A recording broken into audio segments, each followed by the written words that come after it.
Good morning વિદ્યાર્થી મિત્રો, Shri BB and PB Hirapara કન્યા વિદ્યાલય કાલાવડમાં આપનું સ્વાગત છે. તો આજે આપણે વિજ્ઞાનમાં એક નવું પ્રકરણ સ્ટાર્ટ કરવાનું છે, 9મું, બળ તથા ગતિના નિયમો. તો પહેલાં તો સૌપ્રથમ બળ, તો કે બળ એટલે શું, બળ કોને કહેવાય? તો કે આપણે જોઈએ તો કે કોઈ એક પદાર્થ પડેલો છે, આપણે તેને ખસેડવો છે, વજનદાર વસ્તુ છે, તો આપણે તેને ધક્કો મારશું, બરાબર, ત્યારે તે આપણે વસ્તુને ખસેડી શકશું. તો આપણે જે તેને ધક્કો માર્યો તો એક પ્રકારનું આપણે તેના પર શું લગાવ્યું, બળ લગાવ્યું, ત્યારે તે પદાર્થ છે તે ખસે છે. તો મતલબ આપણે એમ કહી શકીએ કે કોઈ પદાર્થ જ્યારે સ્થિર હોય ત્યારે, અથવા તો સ્થિર છે તો આપણે તેને ગતિમાં લાવવો છે તો આપણે તેના પર બળ લગાડીએ છીએ. અથવા તો માત્ર ખાલી બળ લગાડવું એમ ના કહી શકાય કે ધક્કો મારીએ છીએ તો જ મતલબ કે બળ લાગે છે, એવું ના કહી શકાય. કે બળ એટલે વિવિધ પ્રકારમાં બળ રહેલું છે. જ્યારે કે આપણે કોઈ વસ્તુને ખેંચીએ છીએ તો તેમાં પણ બળ લાગેલું છે. જેમ કે અહીંયા જો આ સ્પ્રિંગ છે તો આપણે તેને ખેંચીએ છીએ તો તેમાં પણ એક પ્રકારનું બળ રહેલું છે.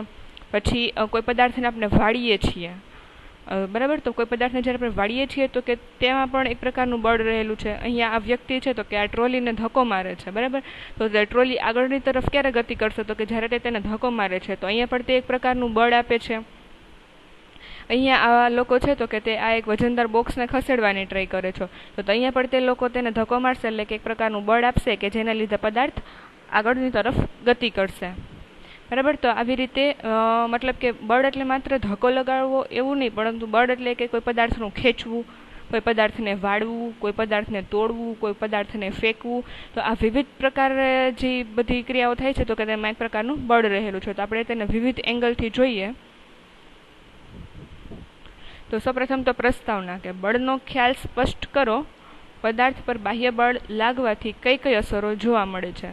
તો આપણે જોયું કે સામાન્ય રીતે પદાર્થને ગતિમાં લાવવા અથવા તો ગતિમાન પદાર્થની ગતિની અવસ્થા બદલવા આપણે તેને શું કરવું પડે છે, તો કે ખેંચવી પડે છે, ધકેલવી પડે છે, કે તેના પર આઘાત લગાડવો પડે છે. એટલે કે આઘાત એટલે કે થોડુંક એવું બળ લગાડવું પડે છે, ટૂંકા ગાળામાં લાગતું બળ. એટલે કે જો ગતિમાં લાવવા તો કોઈ સ્થિર પદાર્થ હશે, આપણે તેને ગતિમાં લાવવો હશે તો આપણે તેને બળ લગાડવું પડશે. અને કોઈ પણ ધારો કે કોઈ ખેંચવાની ક્રિયા છે, જેમ કે અહીંયા આ એક તિજોરીનું ખાનું બતાવવામાં આવેલું છે, બરાબર, તો આ ડ્રોવરને આપણે ખેંચવું હશે તો આપણે એને ખેંચશું તો તેમાં પણ એક પ્રકારનું બાહ્ય બળ જ લાગેલું છે. તો બળનો આ ખ્યાલ પદાર્થને ખેંચવા, ધકેલવા કે ઠોકર લગાડવા પર આધારિત છે. તો અહીંયા આ બે ઉદાહરણ છે, આપણે જોઈ શકીએ છીએ કે એમાં બળનો વપરાશ થાય છે. પછી તો કે બળને જોઈ શકાતું નથી પરંતુ તેનો પ્રભાવ જોઈ શકાય છે કે અનુભવી શકાય છે, બરાબર. કોઈ વ્યક્તિ આપણે એમ ના કહી શકીએ કે કોઈ પદાર્થ પર ધક્કો મારે છે તો આપણે તેને જોઈ નથી શકાતું કે તે આટલું બળ લગાડે છે આ પદાર્થ પર, બરાબર, પરંતુ આપણે તેનો પ્રભાવ જોઈ શકીએ છીએ અને આપણે તેને અનુભવી શકીએ છીએ. તો જેમ કે અહીંયા એક આ દડો આપેલો છે, તો આ દડાનો આકાર કેવો છે, ગોળ છે, બરાબર. તો હવે આ દડા પર આપણે તેને બંને હાથથી આપણે તેને બળ આપ્યા તો આ દડાનો આકારમાં શું થશે, આકાર છે તો કે તેનો ફેરવાઈ જશે. અહીંયા જે ગોળ દડો હતો તે અહીંયા થોડોક એવો લંબગોળ આકારનો જોવા મળે છે. તેવી જ રીતે અહીંયા જે સ્પ્રિંગ છે તો હવે આપણે આ સ્પ્રિંગને બંને છેડેથી આપણે તેને ખેંચીએ તો આ સ્પ્રિંગ છે તો કે તેનો મૂળ આકાર જે હતો તેમાં શું થશે, થોડુંક પરિવર્તન થશે. તો કે બળ લગાડવાથી પદાર્થના વેગમાં ફેરફાર થાય છે. એટલે કે કોઈ જો સ્થિર પદાર્થ હોય તો આપણે તેને બળ લગાડીએ તો પદાર્થ એના અચળ વેગી ગતિ પ્રાપ્ત કરે છે. અથવા તો કોઈ ધારો કે કોઈ પદાર્થ જે છે કે જે પદાર્થ ગતિમાન જ છે અથવા તો આપણે તેને થોડુંક વધારે બળ આપીએ તો તેની ગતિમાં શું કરશે, વધારો કરશે. એટલે કે તે તેના વેગમાં ફેરફાર થાય છે. અથવા તો કોઈ ગતિમાન પદાર્થ છે, ધારો કે કોઈ રમકડાની ગાડી છે, બરાબર, તે આમ ચાલતી હોય અને આપણે તેને જો આડો હાથ રાખીને રોકવાની ટ્રાય કરશું તો તે રોકાઈ જશે. એટલે કે જે ગતિમાન પદાર્થ છે તો આપણે તેને શું કર્યું, સ્થિર કર્યું. મતલબ કે અહીંયા પદાર્થના વેગમાં ફેરફાર કર્યો આપણે, અર્થાત કે વેગના મૂલ્યમાં ફેરફાર કર્યો છે. એટલે કે પદાર્થની ગતિ ઝડપી કે ધીમી કરી. પદાર્થના વેગના મૂલ્યમાં ફેરફાર એટલે કે શું, તો કે પદાર્થની ગતિ ઝડપી કે ધીમી કરવી. અને ગતિની દિશા પણ બદલવા માટે આપણે બળનો ઉપયોગ થાય છે. તો અહીંયા ગતિની દિશા બદલવા માટે કે ક્રિકેટર છે તો એને આપણે તો એક ઇઝી ઉદાહરણ લઈએ તો કે કોઈ બોલર છે તો કે તે બેટ્સમેનને સામે બોલનો ઘા કરે છે, જ્યારે બોલ ફેંકે છે તો બેટ્સમેન છે તો કે તે તેના બેટ વડે તેના પર બળ લગાડે છે અને તે બોલની દિશા બદલે છે. મતલબ કે આપણે દિશા બદલવી હોય તો પણ આપણે બળની જરૂર છે. કારણ કે બળ લગાડવાથી પદાર્થનો આકાર અથવા તો તેના પરિમાણ એટલે કે તેના સાઇઝમાં ફેરફાર કરી શકાય છે. જો અહીંયા આ જે આપણે જોયું તો કે આ બોલ છે તો કે તેના આકારમાં ફેરફાર આપણે જોવા મળે છે કે જે ગોળ હતો તે અહીંયા કેવો થાય છે, આપણે તેના પર બાહ્ય બળ આપ્યું એટલે લંબગોળાકાર જેવો દેખાય છે. અને તેવી જ રીતે તેના સાઇઝમાં પણ ફેરફાર કરી શકાય છે. પછી ત્યારબાદ જોઈએ તો કે બળ બે પ્રકારના છે, સંતુલિત બળ અને અસંતુલિત બળ. તો પહેલા તો સંતુલિત અને અસંતુલિત બળો વિશેની સમજૂતી જોઈએ. તો અહીંયા એક પ્રવૃત્તિ કીધી છે કે લાકડાના એક બ્લોકને સમક્ષિતિજ ટેબલ પર મૂકીને બે દોરી એક્સ અને વાય બ્લોકના સામેના છેડાઓ સાથે જોડેલ છે. તો બ્લોકને બાંધેલ દોરી એક્સને બળ લગાડીને ખેંચીએ તો બ્લોક જમણી બાજુ ખસવાની શરૂઆત કરે છે. તે જ રીતે જો દોરી વાયને ખેંચવામાં આવે તો બ્લોક ડાબી બાજુ ખસવાની શરૂઆત કરે છે. પણ જો બ્લોકને બંને બાજુથી સમાન બળ દ્વારા ખેંચવામાં આવે તો બ્લોક ગતિ કરતો નથી. તો કે આને કેવા બળો કહેવાય? સંતુલિત બળો. તો આપણે તેને અહીં આકૃતિ દ્વારા સમજીએ એટલે આપણે વધારે ખ્યાલ આવે. તો અહીંયા એમ કીધું છે કે આ એક જે લાકડાનો બ્લોક છે બરાબર, એના સમક્ષિતિજ સપાટી એટલે કે આ ટેબલની સમક્ષિતિજ સપાટી છે તેના પર મૂકવામાં આવેલો છે અને તેને બે છેડા વડે બાંધવામાં આવેલો છે. તો કે અહીંયા જે આ દોરી વડે બાંધેલ છે તેને વાય નામ આપવામાં આવેલું છે અને અહીંયા જે દોરી વડે બાંધવામાં આવેલું છે તેને એક્સ નામ આપવામાં આવેલું છે. હવે એમ કીધું છે કે તમે એક્સ દોરીનો જે છેડો છે તેને તમે ખાલી ખેંચશો. હવે તમે આ એક છેડાને ખેંચશો તો સ્વાભાવિક છે કે આ બ્લોક છે તે એક્સની દિશામાં ગતિ કરશે બરાબર. અને હવે જો એક્સની આપણે જોયું કે તે એક્સની તરફ ગતિ કરે છે. હવે તેવી જ રીતે ખાલી વાય, તો કે અહીંયા આ દોરીનો છેડો છે તે સાઈડથી આપણે જો આને ખેંચવાનો પ્રયત્ન કરીએ તો આ બ્લોક છે તે વાયની દિશામાં ગતિ કરશે બરાબર. અને હવે જો આપણે એક છેડાનું આપણે જોયું તો હવે આપણે બંને છેડા તરફથી આપણે જો તેને ખેંચીએ અને બંને છેડા તરફ આપણે તેને સરખું બળ આપીએ અને સરખા બળ દ્વારા આપણે તેને ખેંચીએ તો આ બ્લોક છે તે બંનેમાંથી એક પણ બાજુ ગતિ કરશે નહીં.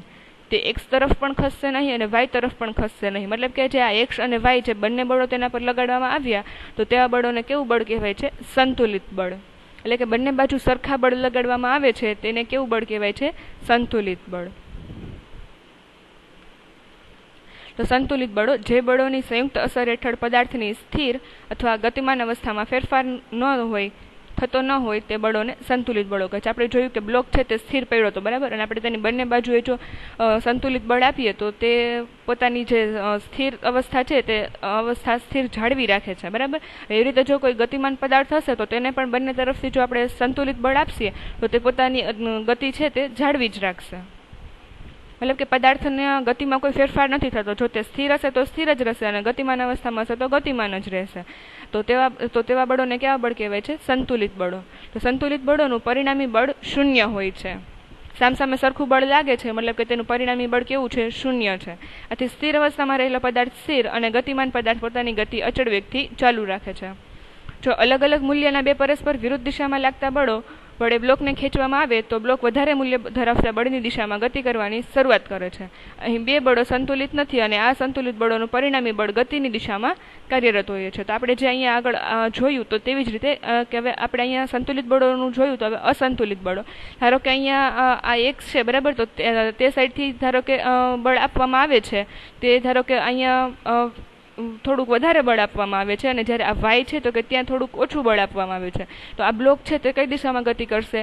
જે આ એક્સ તરફ વધારે બળ આપવામાં આવે છે તો કે તે તેના તરફ ગતિ કરશે બરાબર. બળ બંને છેડામાં આપવામાં આવે છે પરંતુ જે સાઈડ વધારે બળ આપવામાં આવશે તો બ્લોક છે તે તરફ ગતિ કરશે. તો તે આ બળો છે કે એક સાઈડ વધારે બળ અને એક સાઈડ ઓછું બળ, તો તે કેવા બળો છે? અસંતુલિત બળો. તો એ જ અહીંયા કહેવામાં આવેલું છે. એટલે કે પદાર્થ છે તો કે તે કઈ દિશામાં ગતિ કરશે? તો કે વધારે મૂલ્ય ધરાવતા બળની દિશામાં ગતિ કરશે. અને તેનું પરિણામી બળ કયું હશે? તો કે જે વધારે બળ હશે કે જેની તરફ પદાર્થ અથવા તો વસ્તુ તે પદાર્થ જે વધારે બળ લાગતું હશે તેની તરફ ખસશે તો એ બળ છે તો કે તેને કેવું કહેવાશે? તેનું પરિણામી બળ કહેવાશે. પછી ત્યારબાદ જોઈએ તો કે અસંતુલિત બળો જે બળોની સંયુક્ત અસર હેઠળ સ્થિર અવસ્થામાં રહેલો પદાર્થ ગતિમાન અવસ્થામાં આવે અથવા તો ગતિમાન અવસ્થામાં રહેલા પદાર્થના વેગમાં ફેરફાર થાય તો તેવા બળોને અસંતુલિત બળો કહે છે. તો કોઈ સ્થિર પદાર્થ છે તેને એક તરફથી વધારે બળ આપવામાં આવે તો તે સ્વાભાવિક છે કે તે તેની સ્થિર અવસ્થામાંથી કે ગતિમાન અવસ્થામાં આવશે. હવે એવી જ રીતે જો ગતિમાન અવસ્થા હશે તો તેમાં થોડુંક વધારે આપણે એને બળ લગાડીએ તો તેની જે વેગથી એ ગતિ કરતું હતું તો કે તેના વેગમાં થોડોક વધારો થશે. તો તેમાં શું કીધું છે, એટલે કે તેની ઝડપને દિશા ઝડપમાં કે દિશા કે બંનેમાં ફેરફાર થાય. તો તેવા બળોને કેવા બળો કહે છે? અસંતુલિત બળ. અને અસંતુલિત બળોનું પરિણામી બળ કેવું હોય છે? શૂન્ય સિવાયનું, એટલે કે શૂન્યતર હોય છે. બંને તરફ પદાર્થને બંને તરફ બળ લાગતા હશે, એક તરફ ઓછું લાગતું હશે અને એક તરફ વધુ લાગતું હશે. પદાર્થ હંમેશા વધુ, જે તરફથી વધુ બળ લાગે છે તે તરફ જ ખસશે, બરાબર. એટલે કે અહીંયા જે સામસામે બળ છે તો કે તેનું આપણે પરિણામી બળ શૂન્ય નહીં મળે. જ્યારે આપણને સંતુલિત બળ હતું તો એમાં આપણે પરિણામી બળ કેવું મળતું હતું? શૂન્ય. કેમ કે સામસામેનું આપણે જે બળ લગાડતા હતા એ બંને તરફના બળ કેવા હતા? સમાન હતા. એટલે કે તેનું પરિણામી બળ કેવું મળતું હતું? શૂન્ય. પછી ઘર્ષણ બળ. તો કે ઘર્ષણ બળ એટલે શું? ઘર્ષણ બળની હાજરીમાં પદાર્થ પર લાગતા પરિણામી અસંતુલિત બળને લીધે થતી પદાર્થની ગતિ સમજાવો. તો ઘર્ષણ બળ એટલે શું? તો કે જો અહીંયા એક આ બોક્સ રાખવામાં આવેલું છે, બરાબર. તો આ બોક્સ છે તે કેવી જમીન ઉપર રાખવામાં આવેલું છે. તો કે આ જમીન અને આ જે બોક્સ છે તે બંને વચ્ચે જે બળ લાગે છે ને તેને ઘર્ષણ બળ કહે છે. સપાટી પર આ સમક્ષિતિજ સપાટી પર બોક્સ રાખેલું છે તો કે આ સપાટીનું આ બોક્સ પર જે બળ લાગે છે ને તેને ઘર્ષણ બળ કહે છે. તો કે આપણે રોજિંદા જીવનમાં પણ ઘણી જગ્યાએ ઘર્ષણ બળનો અનુભવ થતો હોય. જેમ કે આપણે પેપર પર આપણે કોઈ કાગળ પર લખીએ છીએ ત્યારે આપણા હાથ અને કાગળ વચ્ચે જે સંઘર્ષ અનુભવાય છે તો કે તેને પણ એક પ્રકારનું ઘર્ષણ બળ કહે છે. પછી આપણે કોઈ સાયકલ ચલાવતા હોય તો રસ્તા અને સાયકલના વ્હીલ વચ્ચે જે લાગે છે બળ તો કે તેને પણ ઘર્ષણ બળ કહેવાય છે. એટલે કે બે અલગ અલગ સપાટી એકબીજાના સંપર્કમાં આવીને જે બળ લગાડે છે તેને ઘર્ષણ બળ કહે છે. તો કે જ્યારે પદાર્થ કોઈ સપાટી પર સપાટીના સંપર્કમાં રહીને ગતિ કરતો હોય ત્યારે તે સપાટી દ્વારા પદાર્થની ગતિને અવરોધતા બળને ઘર્ષણ બળ કહે છે. એટલે કે અહીંયા આ લોકો છે તો કે આ લોકોને હવે આ આગળની તરફ બોક્સ ખસેડવું છે એટલે તે આગળની તરફ ધક્કો મારે છે, પરંતુ આ ઘર્ષણ બળ છે તો કે તે તેને એની વિરુદ્ધ દિશામાં લાગે છે, બરાબર. ઘર્ષણ બળ કેવું લાગશે? એને આ દિશામાં લાગશે. એટલે કે અને એ લોકોને પદાર્થ આ તરફ ખસેડવો છે, મતલબ કે ઘર્ષણ બળ છે તો કે તે લોકો જે ધક્કો મારે છે તેની વિરુદ્ધ દિશામાં લાગશે. તો કે ઘર્ષણ બળ હંમેશા ગતિની વિરુદ્ધ દિશામાં લાગે છે. જો કેટલાક બાળકો એક બોક્સને ખરબચડી સપાટી પર ઓછા બળથી ખસેડવાનો પ્રયત્ન કરે તો બોક્સ ખસતું નથી, કારણ કે ઘર્ષણ બળ ધક્કાની વિરુદ્ધ દિશામાં લાગી રહ્યું છે. હવે જો આ બે લોકો છે તો કે તે થોડોક ધક્કો મારશે, થોડોક બળ આપશે આ બોક્સને તો બોક્સ છે તે ખસશે નહીં, કેમ કે એ જેટલું બળ આ બોક્સ ઉપર લગાડે છે તો કે તેટલા જ પ્રકારનું અહીંયા જે ઘર્ષણ બળ છે તો કે તે તેની વિરુદ્ધ દિશામાં લાગે છે, બરાબર. એટલે કે અહીંયા છે તો કે આ એક પ્રકારના સંતુલિત બળો થઈ ગયા. એટલે કે પદાર્થ છે તો કે તે આગળ ખસશે નહીં, મતલબ કે આ બોક્સ છે તે આગળની તરફ ગતિ કરશે નહીં. તો કે આ ઘર્ષણ બળ બે સંપર્ક સપાટીઓ વચ્ચે ઉદ્ભવે છે જે બોક્સ પર લગાડેલ બાહ્ય બળને સંતુલિત કરે છે, તેથી બોક્સ ગતિ કરતું નથી. એટલે કે આ લોકો અહીંયા જેટલું ઘર્ષણ બળ લાગે છે તેટલા પ્રમાણમાં આ લોકો અહીંયા તેને એની વિરુદ્ધ દિશામાં ધક્કો મારે છે. એટલે કે બળ કેવું થાય છે? શું પરિણામી બળ શૂન્ય થઈ જાય છે. એટલે કે અહીંયા બોક્સ આગળની તરફ ગતિ કરતું નથી. પછી તો કે હવે પાછું એમાં જ બીજી એક ઓપ્શન આપેલો છે કે જો બાળકો બોક્સને થોડા વધુ જોરથી ખસેડે તો પણ બોક્સ ખસતું નથી. પહેલાં આના કરતાં ઓછું બળ આપતા હતા, હવે એનાથી થોડુંક વધારે બળ આપ્યું તો પણ બોક્સ આગળની દિશામાં ગતિ કરતું નથી, કારણ કે બોક્સને લગાડેલ બળ ને હજુ ઘર્ષણ બળ સંતુલિત કરે છે. મતલબ કે અહીંયા જે તે લોકોએ જેટલું બળ આપ્યું તેટલું બળ હજી સક્ષમ નથી કે બોક્સને તે આગળની તરફ ધકેલી શકે. કેમ? તો કે અહીંયા જે ઘર્ષણ બળ છે તો કે તે પણ એટલા જ મૂલ્યનું લાગે છે. મતલબ કે આ બંને બળ છે તો કે તે કેવા થઈ જશે? સંતુલિત બળ થઈ જશે, બંને બળ સરખા થઈ જશે. એટલે કે અહીંયા પરિણામી બળ કેવું મળશે? શૂન્ય. જ્યારે હવે તે લોકો શું કરે છે તો કે થોડુંક વધારે અહીંયા જેટલું બળ આપતા હતા તેનાથી વધારે અહીંયા બળ આપવાની ટ્રાય કરે છે. એટલે જો આ એરો છે તો મોટો દેખાડવામાં આવેલો છે. તો કે જો બાળકો હવે હજુ વધારે જોરથી ધક્કો મારે તો લાગતું બળ ઘર્ષણ બળ કરતાં વધી જાય છે. તો ઘર્ષણ બળ આટલું લાગે છે, પરંતુ તે લોકો જે પદાર્થને ખસેડવો છે તો તેના માટે તે આટલું બધું બળ આપે છે. તો તે ઘર્ષણ બળ કરતાં કેવું થશે? વધી જશે અને તેથી બોક્સ ગતિ કરવાનું શરૂ કરે છે, બરાબર. કેમ કે હવે અહીંયા જે આ જે બે બળો લઈ ગયા તો આ બળ કેવા થઈ જશે? અસંતુલિત બળ થઈ જશે. જ્યારે અહીંયા હતો તો આ બંને બળ કેવા હતા? સંતુલિત બળ હતા, કે આ બંને બળ સરખા હતા. જ્યારે અહીંયા છે તો કે આ ઓછું ઘર્ષણ બળ છે અને આ જે ધક્કો મારે છે તો કે તે વધારે બળ આપે છે. એટલે કે અહીંયા અસંતુલિત બળ થઈ જશે, જેને લીધે બોક્સ છે તે આગળની તરફ ખસવાનું શરૂ કરશે. હવે કોઈ પણ પદાર્થને ગતિશીલ રહેવા માટે તેના પર કોઈ અસંતુલિત બળ સતત લાગતું રહેવું જોઈએ. એટલે કે જો કોઈ પણ પદાર્થને ગતિશીલ રહેવું હોય, મતલબ કે તેને તેની ગતિ ચાલુ ને ચાલુ રાખવી હોય તો તેના પર કોઈ અસંતુલિત બળ સતત લાગતું રહેવું જોઈએ. તો કે ઉદાહરણ તરીકે સાયકલ ચલાવતી વખતે સાયકલ સવાર પેન્ડલ મારતો હોય, પણ જો તે પેન્ડલ મારવાનું બંધ કરે તો સાયકલની ગતિ ધીમી પડે છે. કારણ કે ઘર્ષણ બળ ગતિની વિરુદ્ધ દિશામાં લાગે છે. જો સાયકલની ગતિ ચાલુ રાખવી હોય તો સાયકલ સવારે ફરીથી પેન્ડલ મારવાનું ચાલુ કરવું પડે. તો સમજાણું છે. અહીંયા આપણે ધારો કે સાયકલ છે આપણે ચલાવીએ છીએ, તો સાયકલ ચલાવીએ તો આપણે એને 1-2 વખત પેન્ડલ મારીએ તો તેની સ્થિર અવસ્થામાંથી ગતિમાન અવસ્થામાં આવી જાય છે, બરાબર. પરંતુ આપણે તેને જો તેની ગતિમાન અવસ્થા જાળવી રાખવી હોય તો આપણે તેના પર અસંતુલિત બળ લગાડવું પડે છે. અસંતુલિત બળ એટલે શું? તો કે જે રસ્તો છે, તો કે રસ્તા દ્વારા જે સાયકલનું વ્હીલ છે તો કે તેના પર ઘર્ષણ બળ લાગશે. તો આ ઘર્ષણ બળ જેટલું લાગશે એનાથી વધારે બળ આપણે આપવાનું છે. એટલે કે આપણે જે પેન્ડલ દ્વારા જે બળ આપશું તે આપણે કેટલું આપવાનું છે? ઘર્ષણ બળથી વધારે આપવાનું છે. એટલે કેવું બળ થશે? અસંતુલિત બળ થશે, કે જેને લીધે જે સાયકલ છે તો કે તે સતત ચાલુ રહેશે. તો કે આપણે તેના પર કોઈ અસંતુલિત બળ આપશું ત્યારે તે સતત લાગતું રહેવું જોઈએ, એટલે કે તે પદાર્થ સતત ચાલુ રહેશે. આમ કોઈ પણ પદાર્થને પ્રવેગિત ગતિ કરાવવા માટે તેના પર અસંતુલિત બળ લાગવું જરૂરી છે. એટલે કે કોઈ પણ પદાર્થને પ્રવેગિત ગતિ એટલે કે તેની ગતિ ચાલુ રાખવા માટે આપણે તેના પર અસંતુલિત બળ લગાડવું જરૂર છે. આપણે તેના પર સંતુલિત બળ લગાડશું તો પદાર્થ ગતિમાં નહીં રહે, કેમ કે જેટલું એના પર ઘર્ષણ બળ લગાડે છે તેટલું જ આપણે જો તેના પર બાહ્ય બળ લગાડશું તો પદાર્થ ગતિમાં નહીં આવે, પરંતુ આપણે ઘર્ષણ બળ કરતાં વધારે બળ આપવાનું છે. એટલે એ બળ કેવું થશે? અસંતુલિત બળ થશે. અને તેથી તેની ઝડપ અથવા તો ગતિની દિશામાં જ્યાં સુધી અસંતુલિત બળ લાગે ત્યાં સુધી ફેરફાર થતો રહે છે. એટલે કે જો અસંતુલિત બળ આપણે એને ઓછું આપીએ તો તેની જે ઝડપ છે તે ઘટી જશે. જો અસંતુલિત બળ વધારે આપશું તો તેની ઝડપ છે તે વધી જશે. જ્યારે આ અસંતુલિત બળ સંપૂર્ણ દૂર કરવામાં આવે ત્યારે પદાર્થ ત્યાં સુધીમાં તેણે પ્રાપ્ત કરેલ વેગથી ગતિ ચાલુ રાખે છે. હવે જોઈએ તો કે ગતિ વિશે ગેલિલિયોની વિચારસરણી સમજાવો. તો અહીંયા ગેલિલિયો નામના વૈજ્ઞાનિકે એક પ્રયોગ કર્યો અને તેને તેના ગતિ વિશેના પોતાના વિચારો, જે પોતાના મંતવ્ય છે તે રજૂ કર્યું. તો અહીંયા શું દર્શાવવામાં આવેલું છે કે જેમ કે આપણે વ્યવહારમાં આપણે જોઈએ તો કે આપણે કોઈ હિંચકા પર હિંચકતા હોય, બરાબર. તો આપણે હિંચકો આપણે ખબર છે કે જે આપણે હિંચકાને જેટલું ધક્કો મારશું, મતલબ કે આપણે જેટલો તેને પાછળની તરફ લઈ જશું તો તે આગળ આવતી વખતે તે આગળની તરફ એટલો જ વધારે આગળ જશે, કે જેટલો આપણે તેને પાછળ લઈ જશું તેટલો જ તે વધારે આગળ જશે, બરાબર. તો અહીંયા પણ કંઈક એવો જ વિચારની વાત કરવામાં આવેલી છે. તો કે ગેલિલિયોએ ઢાળ પર ગતિ કરતા પદાર્થ માટે કરેલા પ્રયોગો પરથી અવલોકન કર્યું. તો અહીંયા તો પહેલાં તો તેને શું કર્યું? તો કે એક ઢાળવાળી સપાટી લીધી, બરાબર.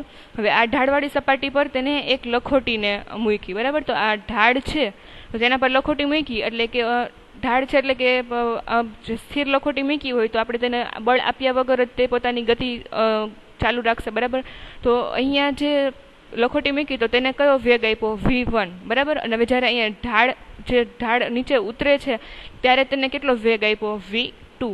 તો આના પરથી આપણે જોઈ શકીએ કે અહીંયા v2 વેગ હશે તે વધારે હશે, કેમ કે અહીંયા જે ઢાળવાળી સપાટી છે એટલે આપણે તેને કંઈ પણ બળ આપ્યા વગર તે પોતાની ગતિ ચાલુ રાખશે. એટલે કે આ v2 છે, મતલબ કે આ જે બળ લાગે છે આ અહીંયા આ તો કે તે વધારે હશે v1 કરતાં. એટલે જ અહીં શું કીધું છે કે ઢાળ પરથી ગબડતી લખોટી તો કે તેનું v2 ગ્રેટર ધેન v1, એટલે કે v2 છે તો કે તે વધારે વેગ છે અને v1 છે તે ઓછો વેગ છે.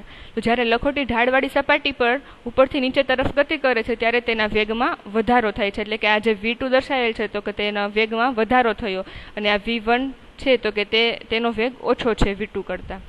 એવી જ રીતે અહીંયા એની ઊંધી પ્રક્રિયા દર્શાવવામાં આવેલી છે કે જ્યારે કોઈ લખોટીને આપણે નીચેથી ઉપરની તરફ ગતિ કરાવીએ, કોઈ ઢાળવાળી સપાટી છે તો અહીંયા આપણે તેને ઉપરથી નીચે ગબડતી મૂકી, હવે અહીંયા નીચેથી ઉપર મૂકવાની છે. તો કે જ્યારે લખોટી ઢાળવાળી સપાટી પર નીચેથી ઉપરની તરફ ગતિ કરે છે ત્યારે તેના વેગમાં ઘટાડો થાય છે. આપને પણ ખબર છે કે આપણે કોઈ ઢાળવાળી વસ્તુ હોય કે પર્વત કે બીજી કંઈ પણ, તો આપણે તેને ચડતા હોઈએ તો આપણા વેગમાં ઘટાડો થાય છે. તો અહીંયા v1 છે તે વધારે હશે અને આ v2 છે તે કેવું હશે? ઓછું હશે. એટલે શું છે કે v2 લેસ ધેન v1, એટલે કે લખોટીઓ છે તે પ્રતિપ્રવેગી ગતિ કરે છે.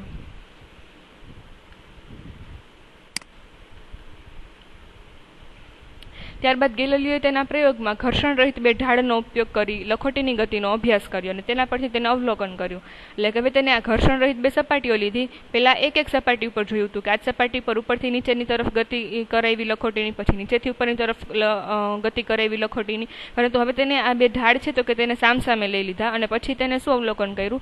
તો કે આકૃતિમાં દર્શાવ્યા પ્રમાણે બે સમાન ઢાળવાળી ઘર્ષણ રહિત સપાટીઓમાંથી કોઈ એક ઢાળ પરથી અમુક ઊંચાઈથી લખોટીને ધક્કો માર્યા વગર ગતિ કરવા દેવામાં આવે તો લખોટી બીજા ઢાળ પર તેટલી જ ઊંચાઈ સુધી પહોંચે છે. મતલબ કે આ જે લખોટી છે એને કોઈ પણ જાતની આપણે બળ નથી આપતા, બરાબર. એને ખાલી અહીંયા આપણે સીધી એમને મૂકી જ દઈએ છીએ તો ઢાળ છે એટલે તે ઓટોમેટિક ગતિ પ્રાપ્ત કરી લેશે, અને તે અહીંયા જેટલા વેગથી આ ગતિ કરશે તો કે તે સામેની બાજુ એટલા જ વેગથી એટલી જ ઊંચાઈ પ્રાપ્ત કરશે, બરાબર. તો અહીંયા આ ગેલિલિયોનો બે ઢાળવાળો પ્રયોગ, આ સામસામે છે એટલે બે ઢાળવાળો પ્રયોગ. તો અહીં લખોટીની બંને ઢાળ પર સમાન અંતર કાપે છે, મતલબ કે અહીંયા જેટલી ઊંચાઈથી તેને ચાલુ કરવાનું સ્ટાર્ટ કર્યું હશે તો કે સામેની બાજુ પણ તેટલી ઊંચાઈએ જ જઈને તે પોતાનું સ્થિર થશે લખોટી. તો કે આ કિસ્સામાં θ1 = θ2, મતલબ કે જે આ સપાટી સાથે જે આ ઢાળે ખૂણો બનાવેલો છે તે ખૂણા કેવા છે? સરખા છે. એટલે કે આ જે સમક્ષિતિજ સપાટી પર અહીંયા જે આ θ1 છે તો કે તેને જેટલો ખૂણો બનાવેલો છે તેટલો જ ખૂણો અહીંયા સામેની બાજુએ બનાવેલો છે. અને d1 = d2 એટલે કે ઢાળ પણ બંનેના સરખા છે, અને h1 = h2 એટલે કે આ બંનેની ઊંચાઈ પણ સરખી છે. તો કે અહીંયા θ1 અને θ2 ને ઢાળના નમન કોણ કહે છે?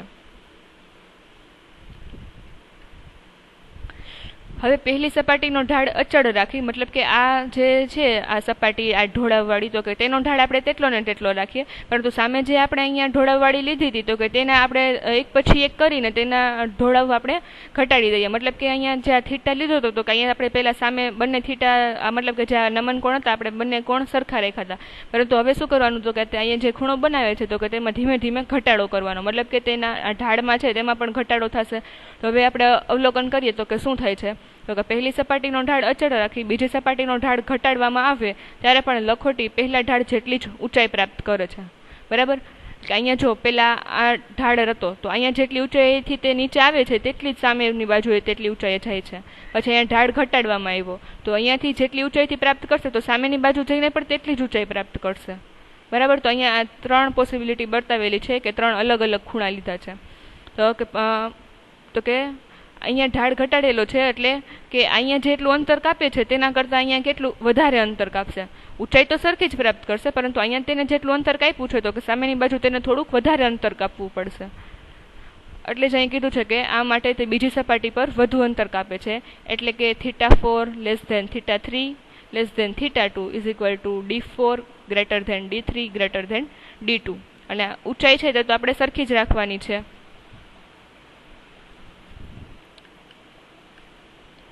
તો હવે જો જમણી બાજુનું સમતલ સમક્ષિતિજ કરી દેવામાં આવે, મતલબ કે આ જે સમતલ આ જે છે આપણે અહીંયા અલગ અલગ ખૂણા લીધા અને આપણે જોયું કે આ જે લખોટી છે તો કે તે સામેની બાજુ એટલી જ ઊંચાઈ પ્રાપ્ત કરે છે, પરંતુ તેને તેમાં થોડુંક વધારે અંતર કાપવું પડે છે, બરાબર. તો હવે આપણે અહીંયા આ ઢાળવાળી સપાટી કાઢી જ નાખીએ, આ એક જ ઢાળવાળી રાખીએ. તો આ લખોટી છે તો કે તે હવે શું કરશે તો કે આપણે તેનું અવલોકન જોઈએ. તો કે લખોટી મૂળ ઊંચાઈ પ્રાપ્ત કરવા માટે સમક્ષિતિજ સપાટી પર સતત ગતિ કરતી રહેશે, મતલબ કે જે સીધી સપાટી પર છે ત્યાં સુધી તેના પર તે સતત ને સતત ગતિ કરશે કે જે તેની મૂળ ઊંચાઈ છે તેને પ્રાપ્ત કરવા માટે સમતલ સપાટી પર ગતિ કરતી રહેશે. તો કે આ કિસ્સામાં લખોટી પર લાગતું અસંતુલિત બળ શૂન્ય થશે. આના પરથી આપણે શું તારણ કાઢી શકીએ તો કે લખોટીની ગતિ કરવા માટે અસંતુલિત બળ જરૂરી છે, પરંતુ લખોટીની અચળ ગતિ ચાલુ રાખવા માટે કોઈ પરિણામી બળની જરૂર પડતી નથી. આમ પદાર્થના વેગમાં ફેરફાર કરવા માટે અસંતુલિત બાહ્ય બળ આવશ્યક છે, પરંતુ પદાર્થની અચળ વેગી ગતિ ચાલુ રાખવા માટે બાહ્ય બળની કોઈ જ આવશ્યક નથી. એટલે કે પદાર્થના વેગમાં જો કોઈ ફેરફાર કરવો હોય તો આપણે તેના પર અસંતુલિત બાહ્ય બળ આપવું પડશે, કેમ કે જો કોઈ ધારો કે કોઈ પદાર્થ છે તે ગતિમાં જ છે, પરંતુ આપણે તેને જો હજી વધારે બળ આપશું, બાહ્ય બળ આપણે આપશું ત્યારે તો તેનો વેગ છે તો કે ફેરફાર કરશું ત્યારે તે પદાર્થ છે તો કે તે સતત ચાલુ રહેશે, બરાબર. તો તેના માટે અસંતુલિત બાહ્ય બળની કોઈ જ આવશ્યક નથી.